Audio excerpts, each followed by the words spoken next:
السلام عليكم. لا تنسوا الاعجاب بالفيديو والاشتراك في القناة تشجيعا لنا لنستمر بنشر المزيد إن شاء الله. Près de 500 matchs pour Eken Mounian, plus de 700 matchs pour Lionel Messi. C'est un match ô combien important. Il y a de la revanche par rapport à la finale de la Supercoupe d'Espagne. Il y a évidemment une seconde chance pour Bilbao de remporter enfin ce titre qu'il est fui depuis 1984. Et pour cela, eh bien, Antoine Griezmann est présent aux côtés de Lionel Messi. Ce sera peut-être pas cette organisation-là. En tout cas, ce serait très surprenant que ce soit cette organisation. A priori, on s'oriente plutôt vers un milieu de terrain composé de Busquets, De Jong et Pedri, même si Pedri, effectivement, a beaucoup de liberté. Et puis, un duo d'attaque, Antoine Griezmann et Léo Messi. Mais c'est quand même à confirmer. On va voir cela très rapidement dans le match.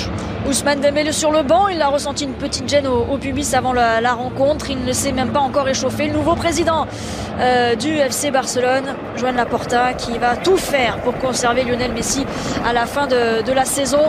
Est-ce que ce sera la dernière finale du capitaine barcelonais avec son club de toujours? En tout cas, c'est une finale à gagner. C'est sûr, un titre à aller décrocher. Et une nouvelle ligne au palmarès évité. Dernier match avec le club, d'ailleurs, si vous voulez.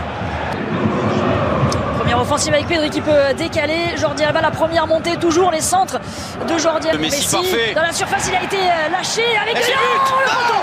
Oh, le poteau. Voilà, le premier ballon pour Antoine Griezmann qui s'est trouvé tout de suite. Lionel Messi, la montée de Jordi Alba qui remet sur le français.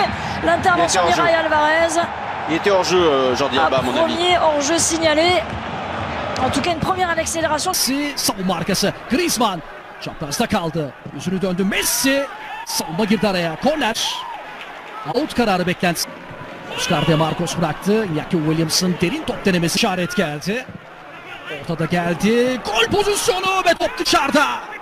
Bir ayak uzandı orada topa. Inigo Martinez savunmadan geldi. Çok önemli bir pozisyon ama topu dışarı attı.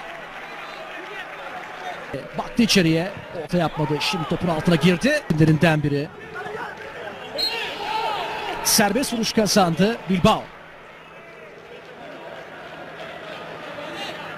Bir pas ceza sahası dışı. Dest içeri baktı. Ortayı yaptı. Kafa vuruşuyla devam ediyor. Alba ceza sahasında. Bir pas içeriye. Savunma girdi araya. Dani Garcia hareket alanını iyi değerlendirdi. Şimdi pasını bıraktı. Griezmann içeride. Girdi topun altına. Yap. Lopez. Iñaki Williams hareketliydi. Orayı değil kapıyla. Sağ tarafa. Dest baktı içeriye. Yaptı ortasını. Devam edecek. Pedri. Savunmaya giriyor. Ters tarafa oynadı. Dest son anda kontrolü. Messi. Lionel Messi. Sapası tercih etti. Griezmann'a gelmedi top. Çıkamıyor Bilbao atıyor. Lengle gözü içeride. Girdi topun altına. Yaptı ortayı. Garcia ortadan delme düşüncesi. Griezmann havalandırdı.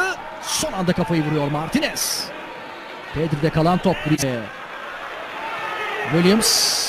Sprinten De Jong geliyor. Tekrar Messi. Bir çalımla çekti. Messi vurdu. Kaleci'de kaldı. Onun ceza sahası içinde topla her buluşması önünde çevresinde hareketli. Top bekledi. Aldı. Antoine Griezmann şut pozisyonu aradı. Başladı. Top Barcelona'da kaldı. Şimdi omuz omuza bir mücadele. ساعدني بخروش انا سامع يا عم الساعه ولا غير يا بركاتك يا ام محمد ارفع تبقى صابت يا غالي يا جابر هي تمام والله حاسس ان هي كسرت الله عليك متفقين من غير زعل عليك احنا متفقين ما فيش زعل من غير زعل ماشي تمام اول 500 كده خساره تمام بس نزل في عيني بالله عليك شايف حاجه والله ابدا ابدا حاجه مبروك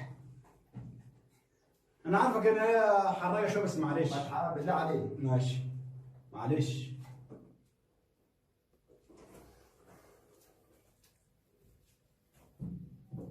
انت رحت فين؟ بس تمام انا هنا انت هنا؟ اخبط يا جابر نخبط يا جابر اخبط حطيت ايه المره دي؟ ايه؟ حطيت ايه؟ مالكش دعوه حاج مبروك يلا يا عم اخلص بقى حاج مبروك